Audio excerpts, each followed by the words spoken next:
Hello, welcome back to the channel. 007 here. Another training walk. Do a lot of these.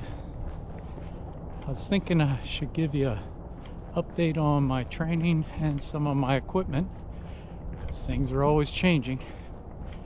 I am about 7 days out from my Shakeout hike, which is going to be on the Art Loeb Trail. I'm going to take 5 days up there. It's part of the Appalachian Mountains, and it goes fairly close to the Appalachian Trail, so it'll give me a good feel for the weather right now.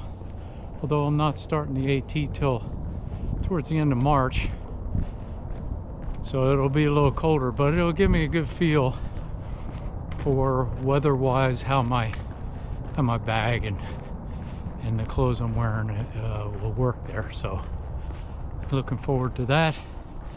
I have I've spent a couple nights in my tent with my bag here. Now this is Florida, so that's not a very good measuring stick, but it was just under freezing the other night. And when I heard that weather report, threw my Durston Mid 2 Pro up, or well, my Mid 2, X Mid 2, and spent the night out. It went very well. You know, it was down 30 degrees. I never put my booties on. I didn't get in the liner in my sleeping bag. I just was in my bag. Now it's a 15 degree rated bag, but we all know what that means. And I didn't have any issues. I actually took my socks off. It was very warm and toasty, so that was positive. Right now, I got everything in my bag to start the Art Loeb, so I'm rated 40 pounds, and I know that's heavy. I'd like to be a little less, but I also want to be comfortable in the cold. That 40 pounds includes my bear canister, which is 2.6 pounds. Also I put some micro spikes in there because I've seen quite a bit of snow up in the mountains, and you know, I just think it's a smart thing to do for safety, especially coming down. You know, going up the hills, not as worried, but coming down, I don't want to slip and twist an ankle, twist my knee, something like that. So yeah, and I got my hand warmers in there as well. I'll tell you, on the Art Loeb, if I don't need those hand warmers in my booties at night to sleep, then I can lose those. That's another pound. So two, you know, I'm almost down to 35 pounds already, just with losing a couple of the items that I probably won't need on the start of the AT, and I feel a lot better about the 35 pounds. So one of the other things I've done, you know, in one of my previous videos, I said I was going to carry 7 days of food. I've knocked that down, and honestly, from some of the folks that have done this, you know, commented, you know, 5 days seems to be about the norm. So that's what I did. I cut it from 7 to 5.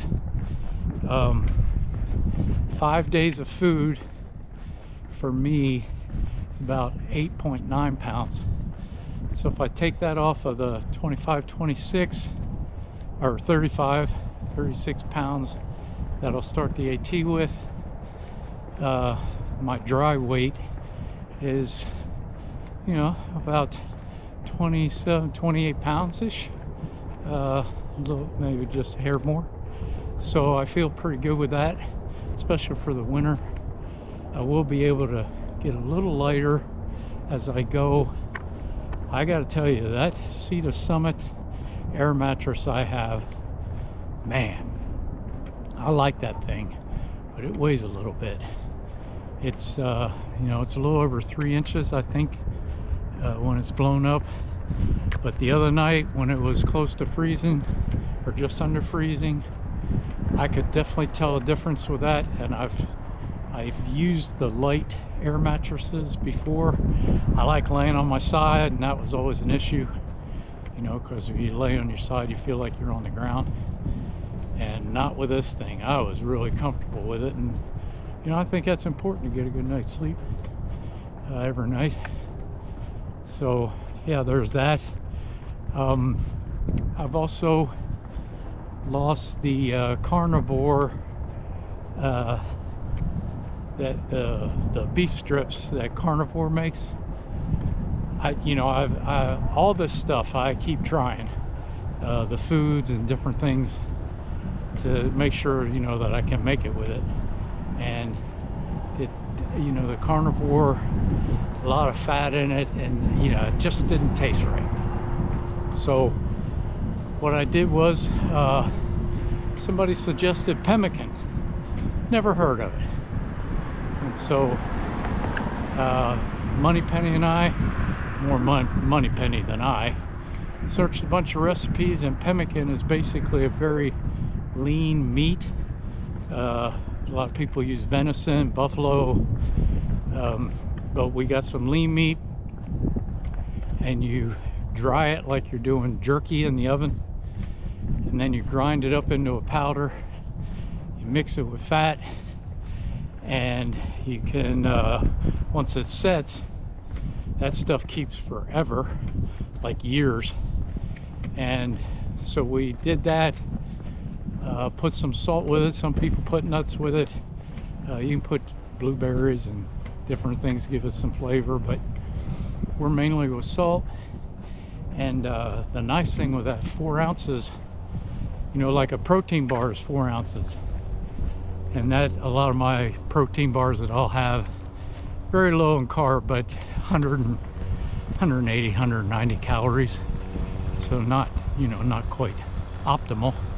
Pemmican, 4 ounces, is close to 300 calories, no carbs, and so that's perfect.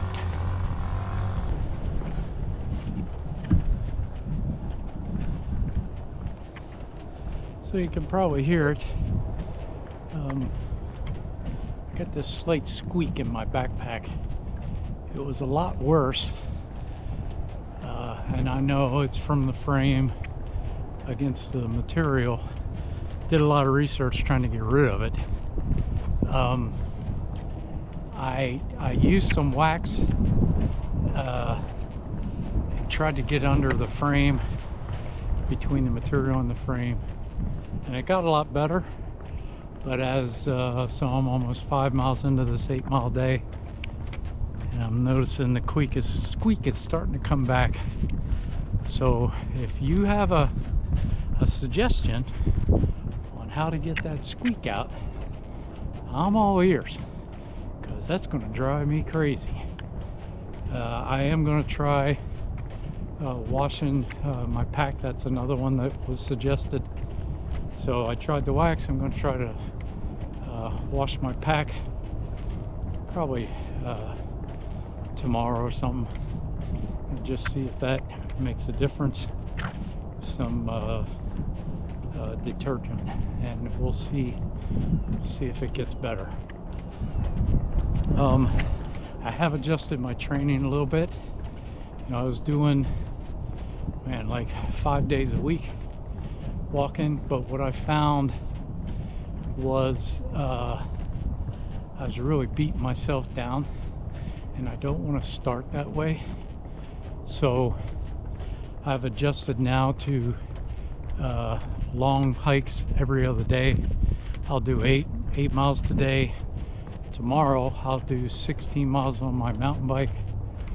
The next day I'll take a day off, and then the next day I'll hike again, you know, 8 to 10 miles with my pack.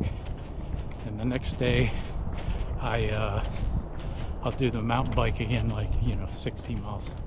So that seems to be working, because I've noticed I feel a lot stronger when I'm walking, because there's a little recovery in there.